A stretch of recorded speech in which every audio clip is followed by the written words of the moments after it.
Hello, welcome to the class on the origin of the universe, origin of the world. Well, was the universe created? When we say world here, we're not referring only to the earth, but to the entire universe. The origin of the world is one of the central points of both religion and philosophy, which means that this question about where the world or the universe came from is of great interest to religion and philosophy. Religion, in order to solve this problem, in order to answer this question, depends on revelation. Philosophy depends on what can be known in the world directly by man's intellect. Philosophy doesn't use revelation. Knowing the origin of the world is important to man because he always wants to know where he came from and to where he is going. He wants to know the purpose of his life, and this can be significantly clarified by knowing where he came from. If you know who made you or for what purpose you were made, then your life will be much more meaningful. We have always been interested in the explanation of the absolute and radical origin of the entire universe. So everyone wants to know, where did all this come from? One of the basic questions in philosophy is, why is there something instead of nothing, right? So that is one of the basic questions in philosophy. Within this process, we find the genesis of man. Okay, so it's the origin of the entire universe, but within that universe, one very interesting creature is ourself, the one asking the question, man himself. That is important to us. Almost all the religions have an explanation of the origin of the world and the origin of man because it's an important question. Okay, now there are many theories about the origin of the universe and the origin of man, but we're going to tackle only four. The first one is Plotinus's Neoplatonism. Okay, so he is a follower of Plato, and the Neoplatonism means that it's a new interpretation or a development of the teaching of Plato. And for Plotinus, the origin of the world came about by emanation and by the work of the demiurgos. Second, dynamic matter of the atheists, that matter in itself creates everything. Third, absolute spirit of Hegel. It's not matter, according to Hegel, that creates everything, it is the spirit. So, not material, but spiritual. And the last, which is very familiar to most of us, is creation, that God created everything. Okay, first one, emanation. Plotinus creation via emanation. You see this diagram, and this guy here is supposed to be the demiurgos. The demiurgos is a type of god that is somewhere here in the middle of this, right there. And what is emanation? Basically, so forget everything that is below this one, and everything started from here. Okay, the one, that's the first one. And way below we find evil, which is matter. So according to this theory, there are two things that existed at the beginning: the one, which is an idea, and matter, which is evil. Okay, this is all light, as you can see, and this is all darkness. It's just like the the dark side of the force in Star Wars, and this is the bright side of the force, right? So there you have it. What happened? From the one emanates, so emanates comes out the divine intellect. Okay, that's the first emanation. So suddenly, this one, origin of everything, like Brahman, right? Suddenly can think because it has a divine intellect. And then from that divine intellect, something comes out, emanates, and becomes the world's soul. Something that moves things, okay? And since it's the world's soul, it moves what? It moves the world, the cosmos. So that world soul is placed into the matter, and this material thing is made up into different things. So who makes the different things that are found in matter that are filled with this world soul? The demiurgos right here.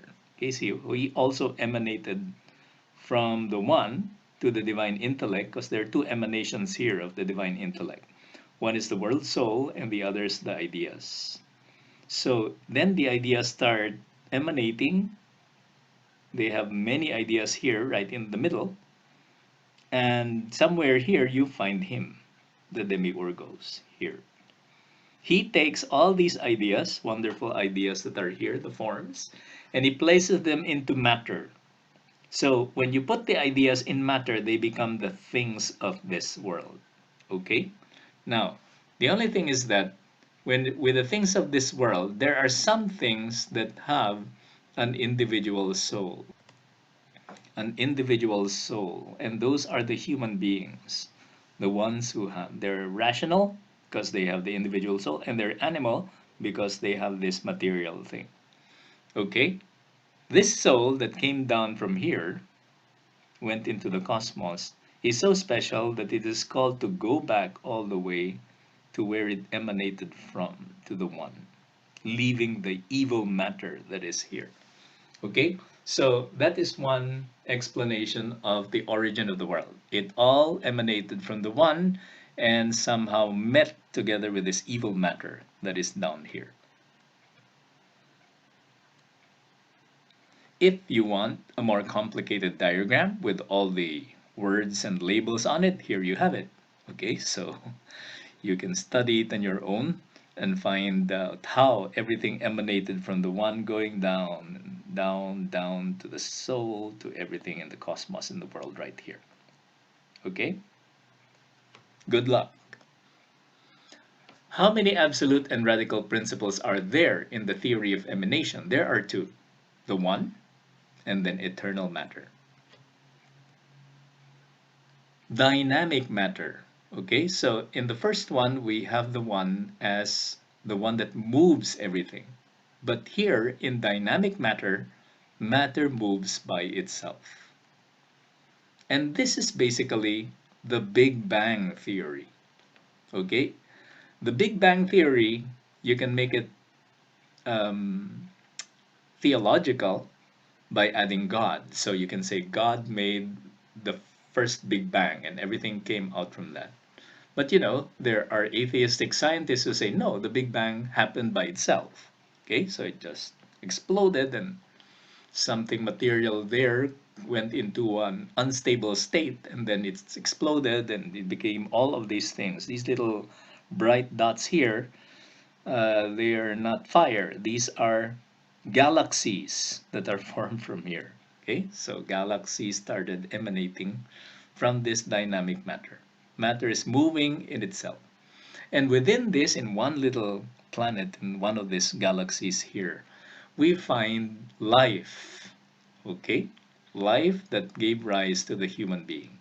Okay? Which also develops because you have material things evolving and developing. So what do we have here? Progress occurs by chance, not by purpose. It just so happened that the atoms or the subatomic particles that were colliding with one another produced that. It's not that someone had a purpose in making it.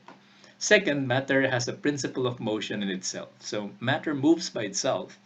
It does not need any soul. It does not need anyone else like God to be pushing it forward in order to develop.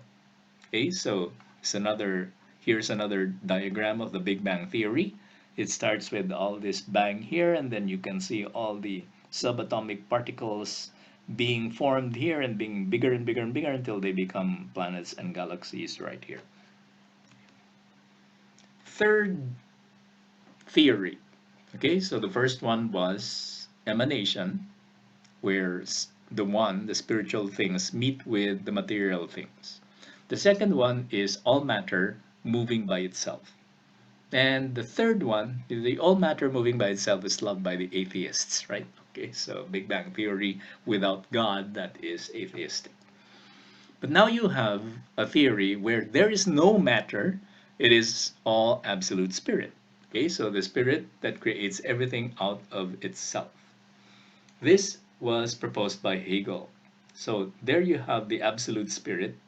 Absolute spirit is not just one soul, it's not only one human being, it's everything.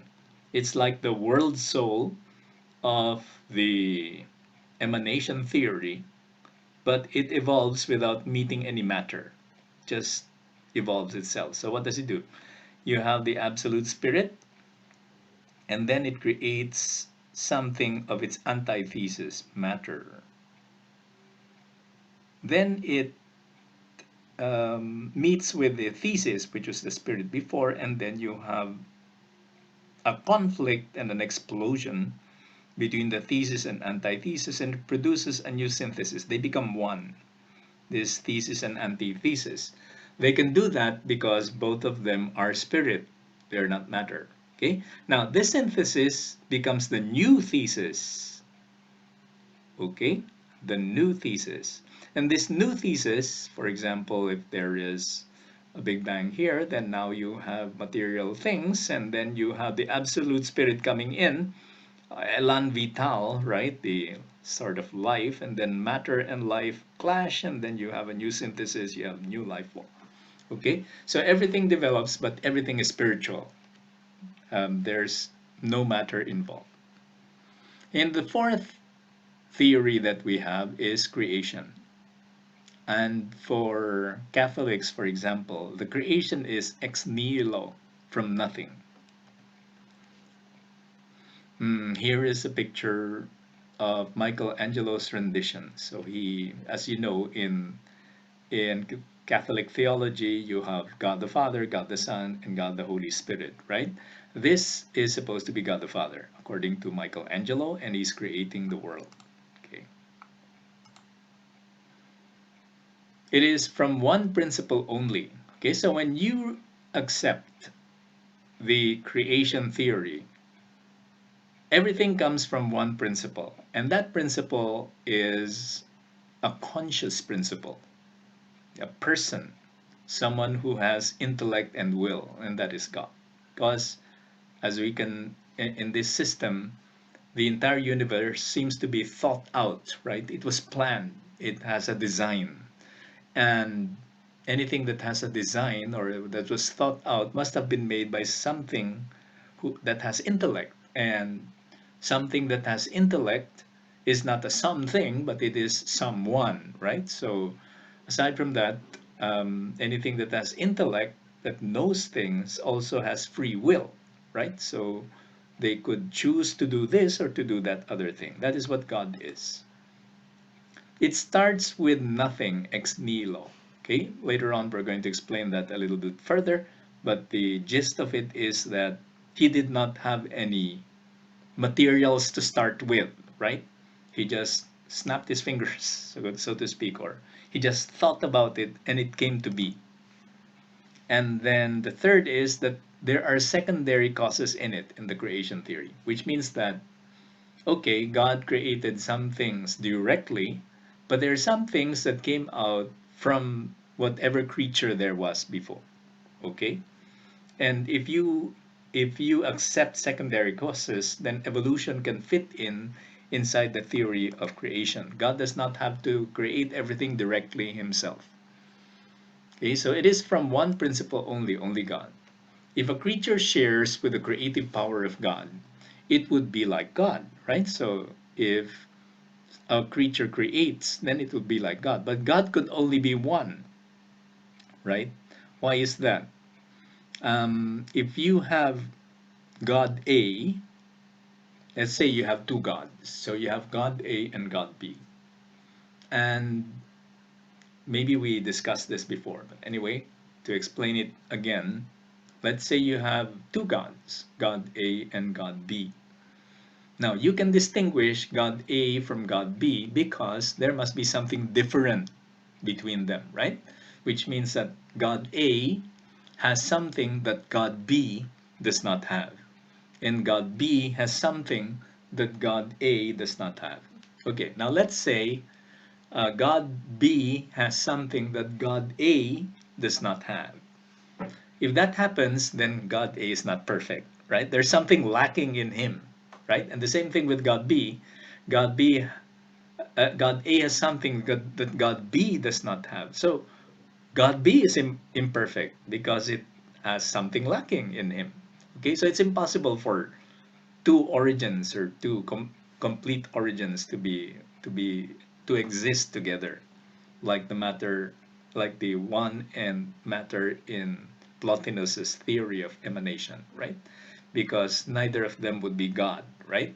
Well, in Plotinus's emanation theory, the God is the one, matter is not a God, okay? So it has to start from nothing. And if there is matter, it should be created also by God. Everything proceeds from him. There is nothing that he does not have it if he's really God. Okay? It starts with nothing, ex nihilo. Yeah, if it is not ex nihilo, there would be something that God uses that he did not create. Then both of them would be God. And God would be imperfect if he needs matter in order to create something. He has to be able to create it from nothing. And there are secondary causes in it. God makes use of creatures to develop his creation. So with this, you have evolution perfectly acceptable because God made the creatures in such a way that they can evolve. Okay? Uh, they evolve by themselves, but also because God gave them the power to evolve. Right? So everything still comes from God. Now, we have four theories, and let's see the pros and the contrasts of these theories. What is positive and negative, what is acceptable and not acceptable in these theories of creation or of the origin of the universe. First one, what happens? God is not the creator, right? So if you like this, then you have to accept the fact that God is not the creator. So what happens? In emanation, God is still transcendent, he's very far, he is the one, okay, but he does not have contact with matter. So that's he was so transcendent that he is so far away from matter. Matter exists in itself aside from God. He did not have anything to do with that matter, and matter did not depend on God for its existence. It is the demiurgos, the world soul, or one of the lower gods that contemplates the divine ideas and copies them into matter, thereby causing the visible world to exist. So the real creator is the demiurgos, not God. Okay? The demiurgos is the creator, not the divine ideas. The world is filled with intelligence and reasonableness. Okay, so it is filled with purpose and it could be understood. It's logical. This world looks logical because of the demiurgos, not because of God.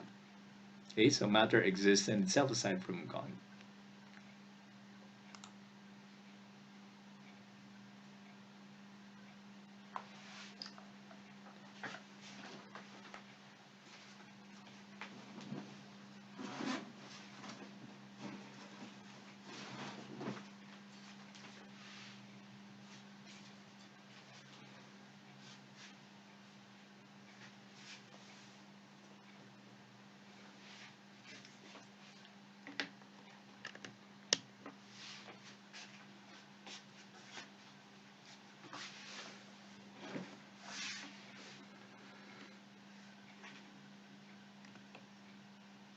Number two, dynamic matter.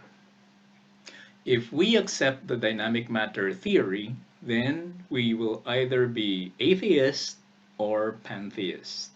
Okay, atheist means theos, without God. We don't believe in God. You can either be a non-believer of God, or you will be a pantheist, which means everything is God.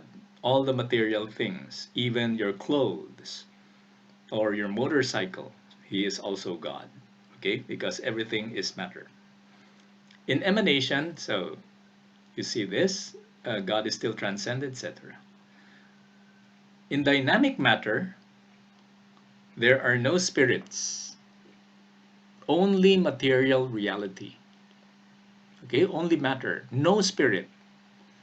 If matter is God, then the system is pantheist. Okay, if that matter which from which everything comes is God, then it's pantheist because everything is God. If matter that moves by itself is not God, then there is no God, right?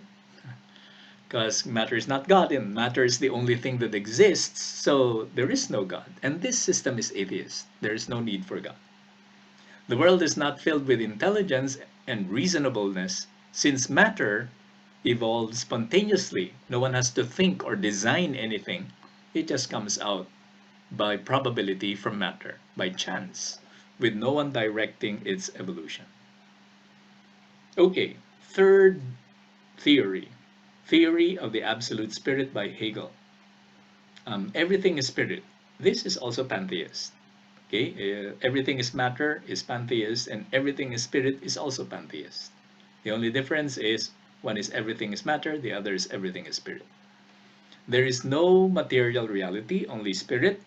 The spirit uses itself to create the material world. Okay, so the material bahan, yeah, so used here is spirit, not matter. But the material world is actually also spirit. So if you see this material world that you can touch and that you can knock on, um, it is spirit. It is an illusion. You think that it's material? No, it is spirit. This table that I'm knocking on. Evolution evolves dialectically, not by chance. Okay, so when things evolve, it is thought out because it's spiritual, not just because atoms are clashing against one another. The absolute spirit is God, and this system therefore is pantheistic. Yeah, absolute spirits, same with God, therefore, and everything is absolute spirit, so everything is God, therefore pantheistic. No material reality, pantheistic. Creation. In the creation theory, God is transcendent, like the first one, like the emanation theory. Very far, He is not His creatures. God is spiritual, so He's not material. He's not like the Big Bang theory. God is creator, so it's not like emanation, where the demiurgos is the creator, not God. God is provident, okay, so He cares because He's a person. He can think. He has will, and because He has intellect and will, He has a heart. So He cares about His creatures. The material world exists. The spiritual world exists. So if you believe if you accept the theory of creation as the origin of the universe, you can perfectly accept the existence of the material world and the spiritual world. Okay? Both of them created. The world is designed intelligently and not by chance, so the world is logical. It has its systems. You can get the laws, scientific laws from the world because somebody thought it out, somebody designed it. Evolution is acceptable in the creation theory because God uses secondary causes. Okay, so He can make a creature that changes by itself because of the laws and the rules that God placed in that creature. The Big Bang is also acceptable because God is a transcendent cause, not an immanent cause. Okay, so He made that matter explode or whatever, and it moved according to the laws of matter that it had. Okay, but it was designed and thought about by God. There is no pantheism because God is transcendent. There is no atheism because you still need God in order to make everything move. Okay, so well, that's basically it. Those are your pros and cons of the different theories of the origin of the universe. And the big question now, as you consider all of this, is which one do you choose? Which one do you think is most acceptable? And which one do you think is the truth? So may this lesson help you in order to make that choice and in order to deepen. So at least to make you think more deeply about this reality. Have a good day, and I hope that you can prepare yourself well for the quiz. Oh, creation in Hinduism. Going by religion first. Going by religion first, we know that um, creation in Hinduism is something like this. As we know, Hinduism does not constitute a unified and harmonized body of knowledge about the divine. Okay, it's not systematic because, as we recall, the Hindu religion, quote unquote, was just a gathering together or putting together of different beliefs of little towns and villages that are found in the Indus Valley. More or less, if you put them together, they fit into one another. But yeah, okay, it's hodgepodge, as they say in English, of many things. Thus, we would not find an explanation, but various explanations, not only one explanation or one system, but various systems of the origin of the universe. According to the Bhagavata Purana, the ultimate Brahman is both identical with and distinct from his creation. Very difficult to do. Well, of course, if you're mystical, you can understand this. Very difficult to understand. He is his creation and is not his creation at the same time. On this account, Brahman converts itself into the universe, but maintains a distinct identity all the same. The yoga system does not consider the mind or the intellect, Mahat, to be the greatest creation of nature. Okay? So in the Christian system or the monotheist system, the mind of God is the greatest. But here, it's not. Ramanuja and Sankara both regard the individual jiva as being uncreated and have no beginning. So these are schools of Hinduism. As we said, they're from different origins, so the different schools can have different beliefs. And the jiva, of course, the soul, was uncreated and has no beginning. Madhva concurs with the individual souls as eternal, but yet insists that it is correct to regard Brahman as the source of individual souls. Okay, so in the Ramanuja and the Sankara, the Jiva was there, separate from Brahman at the beginning. But Madhva says the souls came from Brahman, just like in the emanation theory of Plotinus. In reality, all there really is Sankara's account is Brahman. Okay, in the end, if you start trying to synthesize or distill the teachings in Hinduism, the most coherent answer would be that Brahman is everything. Objects, objects of its awareness, such as the entire universe, exist within the realm of consciousness. Now, that sounds like the absolute spirit of Hegel. Brahman is like the absolute spirit, and everything else comes from him, right? Because of awareness and consciousness. The liberation of the individual jiva occurs when it undoes the error of superimposition and no longer identifies itself with a body or a particular person with a natural history, but with Brahman. Okay, so what happened to the jiva? The jiva superimposed itself on one particular body. Instead of being like Brahman, who is everything, it has become particularized in one body. And it has been condemned because it is that to start particularizing itself in different bodies by reincarnation. Okay, but actually it's called to universalize itself just like Brahman. Okay, and that will occur once this person is able to enter into nirvana. If we compare the teachings of Hinduism with the four theories of creation that we have taken from philosophy, we find that some close theoretical relations with, so it has some close theoretical relations with emanation and the absolute spirit. Okay, as we were saying before. Okay, what about Buddhism? Buddhism has no creator God to explain the origin of the universe. Instead, it teaches that everything depends on everything else. Present events are caused by past events, that's karma, and become the cause of future events, yeah, karma. That's what it's all about. We did say that Buddhism did not emphasize so much on God, but in the process of freeing oneself from suffering. Okay, but it does depend on the theory behind Hinduism. So it talks about everything depending on everything else, just like Brahman is everything. Indian religions often see space and time as cyclical. Space and time begin and end, return to the same beginning and starts all over again, such that world systems come into being, survive for a time, and are destroyed. Then they are remade, they revive. In Buddhism, this happens naturally without the intervention of God. So, in this sense, it is like the Big Bang Theory, right? Dynamic matter theory of the atheists. It moves by itself. The gods don't have to do anything. One tale told by the Buddha in the Agana Sutta describes the process of recreation on this grand scale. An old world system has just been destroyed, and its inhabitants are reborn into a new system. Okay, so the old world destroyed, but the souls, the jiva of all these people who are there in the old universe suddenly are born again in the new universe.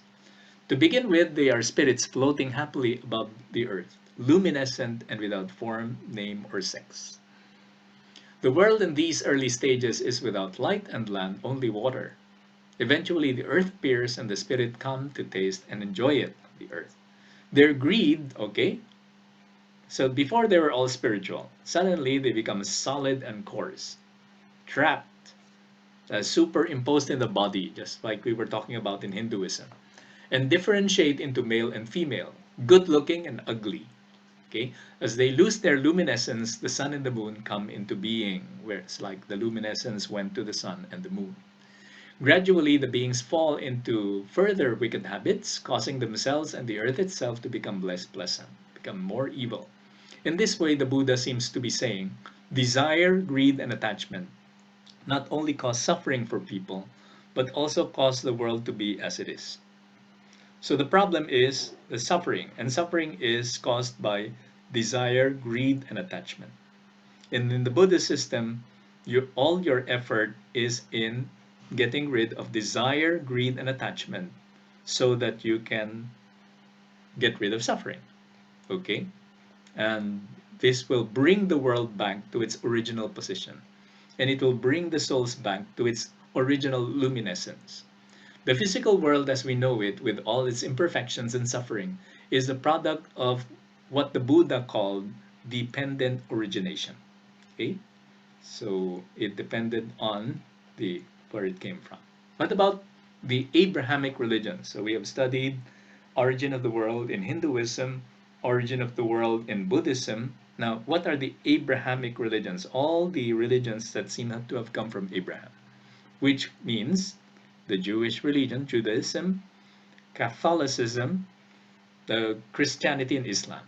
Okay, all of them are Abrahamic religions and monotheistic. They more or less follow the creation ex nihilo, all of them. Islam breaks somewhat from Judaism and Christianity in that Eve is not mentioned in the Quran, and then explaining why Adam ate the forbidden fruit. Okay, so Eve is not there. Unlike Christian traditions, which see Satan as a rebelling angel, the Islamic tradition identifies Shaitan's disobedience as the result of his superior nature out of fire. Okay? In contrast to the nature of humans, since angels in Islam do not rebel against God. Okay? So it's not that he did something bad, it's just that it's his nature to be at fire. God cast Iblis out of the paradise, and Iblis vowed to tempt Adam's generation to corruption and to disobey God. So that's the only difference. The creation of the world, but everything came from God, right? And then you have the special thing of human beings. Later on, the thing of evil and sin will be tackled in the origin of evil, the class on origin of evil. What about atheism? Most of the atheists believe that science can give the answer to all our questions. And what does science say? Big Bang. Okay? Therefore, the answer to the origin of the universe is found in science, whose current theory of origin of the universe involves the Big Bang theory in its latest version, or some previous thing, right? New Age. As we said, New Age is an attempt to harmonize the mystical realities with science. It's like taking Hinduism and Buddhism and putting it together with science, atheism, a non-atheistic atheism, something like that. Uh, the explanations given by the New Age groups to the origin of the universe vary according to the elements included by a particular New Age group into their body of beliefs. So we know that the New Age group is not a homogeneous group. They don't all believe in the same thing. Some New Age groups believe in music, the others believe in crystals, the others believe in yoga, etc. So depending on whether you like crystals, music, or yoga, you come out with explanation of where things came from. Okay. Generally, however, we find the answers given by New Age groups to be like mixtures of all the four creation theories, right? Mix everything together, a little bit of Abrahamic religion, a little bit of Hinduism, Buddhism, and a little bit of the of atheism, Big Bang in it, science in it. Okay, the end. So I hope you learned uh, enough things about the four theories of the creation. There are, I mean, the origin of the universe. You might find other creation theories, but these ones I think are the main ones, and they are the most interesting ones for us, at least at this moment. And then we have seen the way that the different religions look at the origin of the universe. We saw the similarities and differences with the four uh, theories of the origin of the universe, and between the religions themselves we have made a comparison of what the different religions believe. So I hope that this has helped you, and that in this way you will be able to prepare for the quiz, not only for the quiz but also to reflect on life, right? To reflect on what really this world means to you. So have a nice day, and I hope that you have come out of this lesson with a lot more of wisdom.